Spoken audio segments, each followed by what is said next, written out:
Okay, I want to talk about depths, the depths of different countries. I was watching this YouTube, and yeah, of course, everything is based on YouTube because uh, YouTube news articles and so on. Because that's the source of information I've got. I rely on that. Sometimes on government website, I check things out. I do my own uh, research, a shallow one, not a really deep one. Unless the subject matter is really important, then I do more research on that. And basically, this is my diary, so I say anything that I want. If you find interesting, just go ahead. Okay, the depth. Um, Interestingly, this is what I found out recently. The top three countries that have the highest debt, surprisingly, is number three, China, number two, Japan, number one, USA. China. Oh, I never thought about that. So China is part of it. But what I've realized is that there are certain things that some people didn't know why they are having so many debts. So I'll explain it later. China is actually having mm, 7.3 trillion debts, and the GDP is 15 trillion. So that means they have a debt of 50% of the GDP, which is very high, very high. And that is actually in the USD reserve. Remember that, because I'm going to talk about it later. And Japan is actually having 12 trillion debts in US dollar. I'm talking about, and the GDP is equivalent to about 5 trillions for Japan. And that is almost about 268% of the GDP.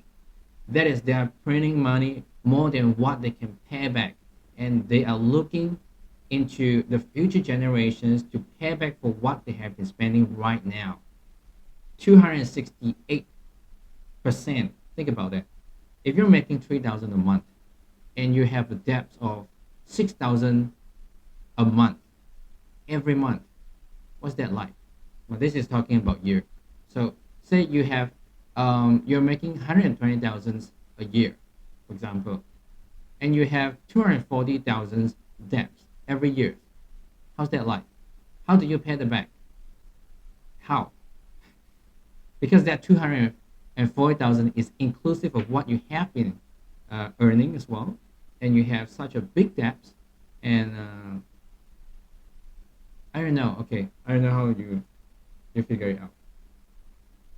US USA actually has the most uh, highest debt is 27.6 trillion, and the GDP is actually 22 trillions.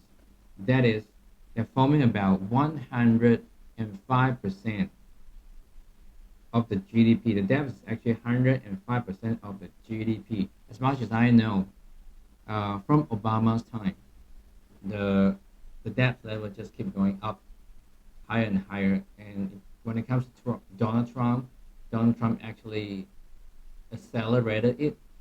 Donald Trump is actually a business person and he believes in debt. He talked about that even when he was a business person. So I guess he played with debt. Debt is more like a gamble. If it works very well. If it doesn't work, it failed very badly. So you better make sure that it is working, which is why I think Biden did the same thing as well. Which is why I think Biden is under a tremendous amount of stress trying to make sure that the petrodollar system is working, so that the rest of the world will be paying debt, paying back. I mean, they will be paying for America's, and Americans can actually print monies, enjoy the petrols, enjoy the minerals from Africa, enjoy the buying commodities, merchandise from China, and giving them uh, papers, and they can also play around the Swift system. If you know what's a Swift system, that means Swift system is actually a system for you to transfer money from one country to another. For example, if you want to transfer money from Hong Kong to Singapore, you would have to transfer that through a Swift system, which is being converted into US dollar first before it was being transferred to another country. So SWIFT system is an American financial system that allows you to transfer money. So they can in order for the petro dollar system to continue being functioning, that uh, yeah, I don't know how to say that, but basically that's what's going on. All right, so Russia has got the intention of wanting to move away from US dollars. So has China. And just in case you didn't realize that, I was saying that China has got a debt of 7.3 trillion out of a GDP of 15 trillion, which is 50% of the GDP.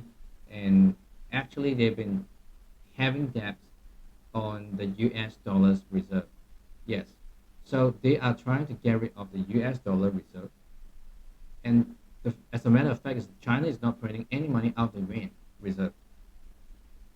This shows how much China is trying to move away from the US dollar, the reliance on the China's from the US economy and the US dollars. Something that you have to watch out for in the future.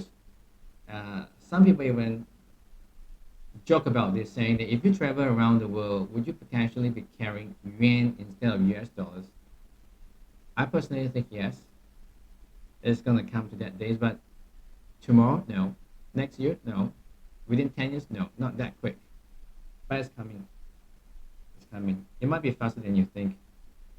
So, Iran, Russia, China, and certain countries that are very close to China, they are trying to move away from the reliance of US dollar. So, US economy might collapse is a wrong word to use. I don't think it would collapse.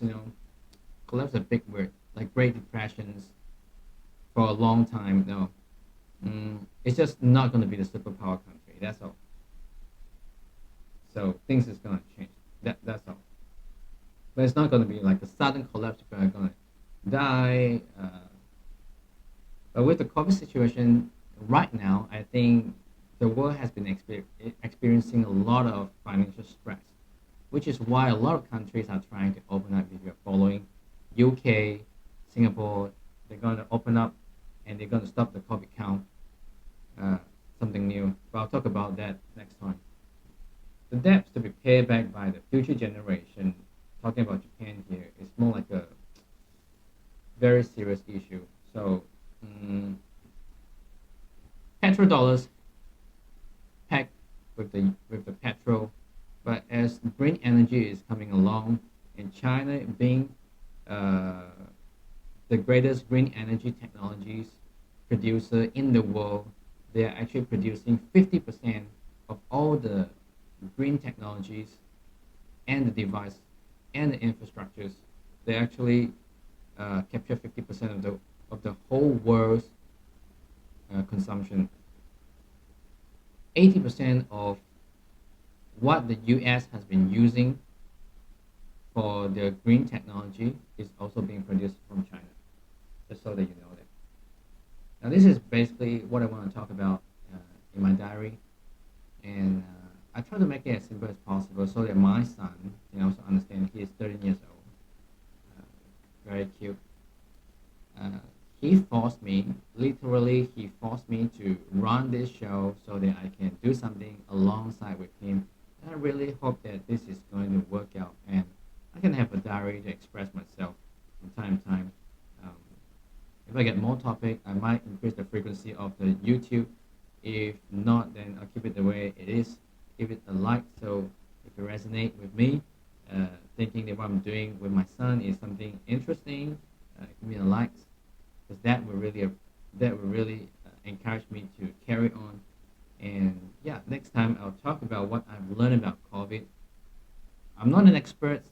I do my own research and I talk about things. So if you like what I talk about, then uh, continue to subscribe and watch my videos. Thanks a lot. Take care. Freelaw 60.